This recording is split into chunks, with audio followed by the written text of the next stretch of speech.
Welcome to Crema Media's Polity. In Johannesburg, I'm Martin Joaquinho. Joining me is Aubrey Machiki, an independent political analyst. We will be discussing the fallout between Finance Minister Pravin Gordhan and the Commissioner of the South African Revenue Services, Tom Moyane. Welcome to the show, Aubrey. Aubrey, in your last column in Engineering, you say that President Zuma moved Pravin Gordhan from the finance portfolio to become local government minister back in 2009 because the latter was a threat to the president and his comrades in something. Now that Gordhan has been reappointed to his old position, what do you think is going to happen from now onwards? Well, I think what happened with the firing of Nhlanhla Nene as finance minister, the president set in motion a set of events he did not anticipate, events that would undermine his position. Because Pravin Gordhan, sitting in local government, had very little power. And with his reappointment as finance minister, he has a lot more power. And effectively, what has happened, given the context of this Kakane report, and allegations that under his watch, a rogue intelligence unit was set up in SARS. Gordhan would have been quite vulnerable as far as the investigations into all that were concerned, especially if they were a part of a process to undermine him. Whether that is the case, of course, the jury is still out on that. But what is critical for now is that it seems Pravin Gordhan is using the platform of the position and power of finance minister to challenge those he deems to be behind what some might call a plot against him. And in the process, what has happened is that he has amassed quite a lot of support. Support is coming from all over. It's coming from within the alliance, from within the ANC, South African Communist Party. Outside the alliance is coming from investors, it's coming from civil society, it's coming from everywhere. Support he would not have enjoyed if he had remained local government minister. But more importantly, all of this coincides with a South African economy that in growth terms is quite anemic. And because it is anemic, the world, ratings agencies, investors, and internal constituencies are quite sensitive to how you deal with the finance minister, because some see the manner in which the finance minister has been dealt with, or the threat that may come with how the hawks seem to be dealing with him, something that might undermine confidence not only in the minister, but in the South African economy at a time when what we need the most is growth. Aubrey, you seem to suggest that the 27 questions sent to Pravin Gordhan just days before he presented his national budget last month should be viewed as part of the proxy war between President Zuma and Pravin Gordhan. Can you please elaborate on that? Well, actually, it's much more complex than that. The proxy war between President Jacob Zuma and the finance minister is only one element of a broader battle with many tentacles. But if we limit ourselves to that, you remember the inauspicious circumstances under which the hawks came into being. They came into being after the scorpions had been de-established. And since then, there have been question marks about whether the hawks can act without favor, fear, and prejudice. Now, given the fact that people are taking sides in this battle, it seems there are two sides, broadly speaking, the Save Pravin Gordhan side and the Save Jacob Zuma side. So given the fact that people are taking sides, those who are part of the Save Pravin Gordhan side seem to be suggesting that the hawks, given how they came into being, cannot be trusted to act without fear, prejudice, and favor. And as far as all of this is concerned, seem to be acting against the interests of the finance minister and are acting in the interests of the president in what is essentially seen as a political battle between the two. But what I must highlight is that we must not oversimplify what is happening around the finance minister. It's much more complex and it's not reducible just to a battle between the president and the finance minister. When Minister Pravin Gordhan commented on the question sent to him by the Hawks, he said that there are people in this country who are fighting against the national interest. And you say in your column that the president's face must have flashed past his eyes when he made that statement. What are the implications for the country of this kind of relationship between the president and his finance minister? Some of the things the finance minister has been saying are quite interesting.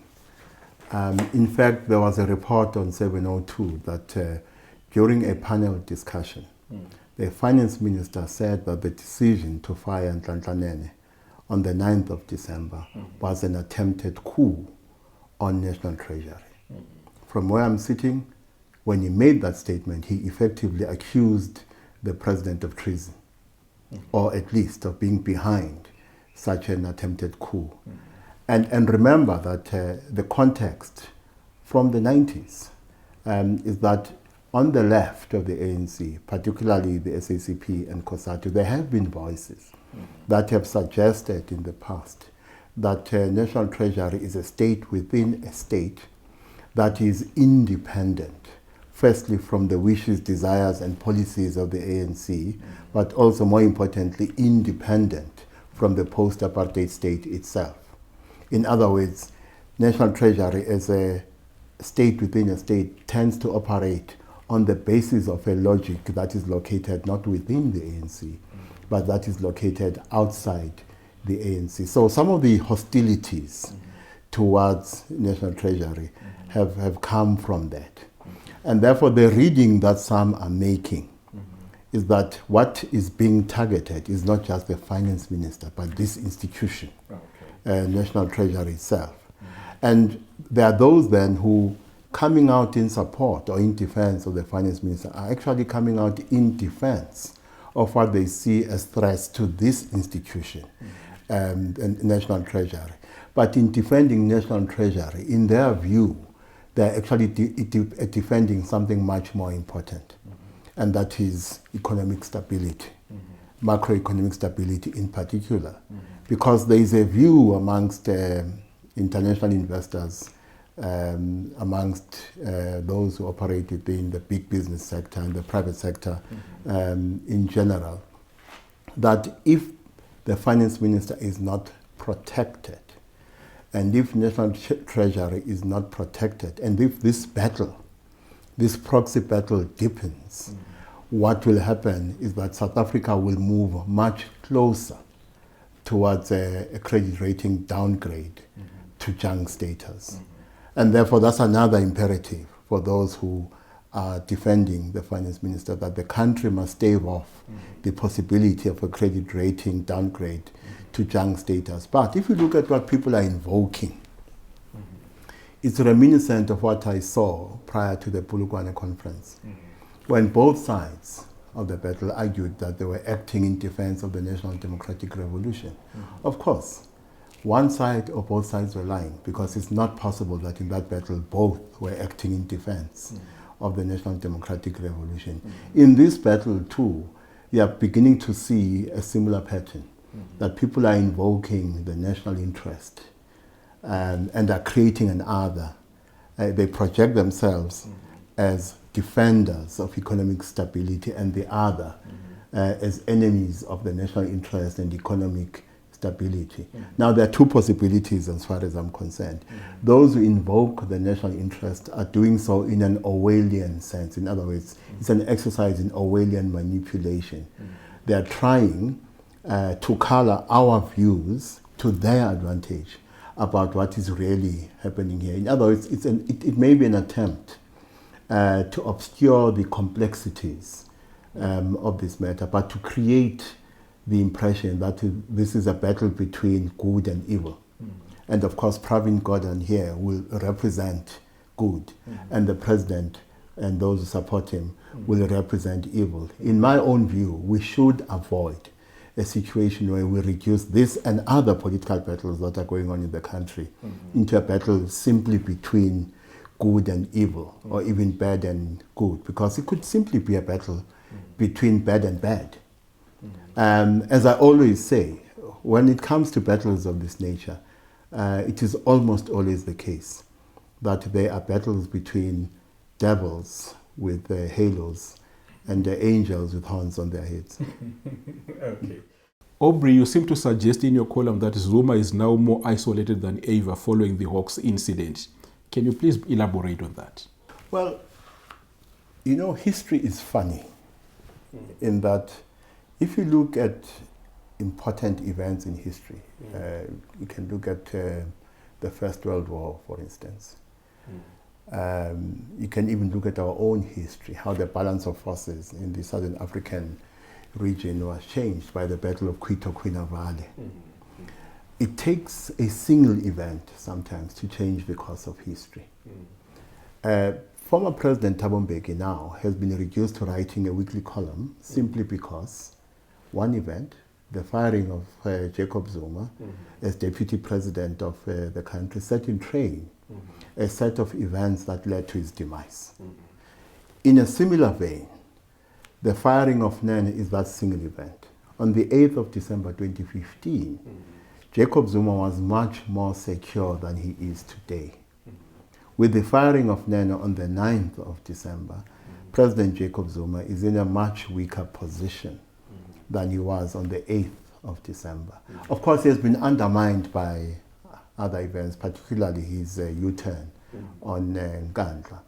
But if we compare President Jacob Zuma today and you compare Thabo Mbeki in 2006 at the same point prior to the Polokwane conference and today Jacob Zuma prior to the 2017 conference, I think President Jacob Zuma is less insecure.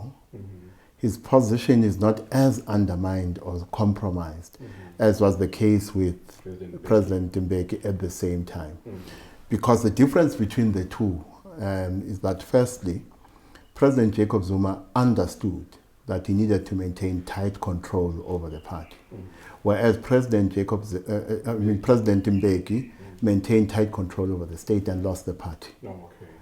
So President Jacob Zuma today is in greater control of the party than Thabo Mbeki was. So his crisis of isolation within the party is not as deep as the crisis of isolation that President Mbeki experienced at the same point. But what is not in dispute, as far as I'm concerned, is that the president is losing grip over the ANC. And the danger, and this makes it difficult for us to calculate the point he might lose it completely, is that a lot of the antipathy towards him is subterranean. He won't see it coming. He won't know what hit him when things change sharply and change against his interests. Because when a leader has become as powerful as President Jacob Zuma is in his control over the party, it means he has no access to the levels of antipathy towards him because people are afraid. But it does not take away the fact that there may be growing levels of antipathy towards him that he is not aware of and may not be able to predict the point of his demise. Well, thank you so much for your time, Aubrey. You're most welcome. That was Aubrey Machiki speaking to me about the fallout between Pravin Gordhan, the finance minister, and Tom Moyane, the commissioner of the South African Revenue Service.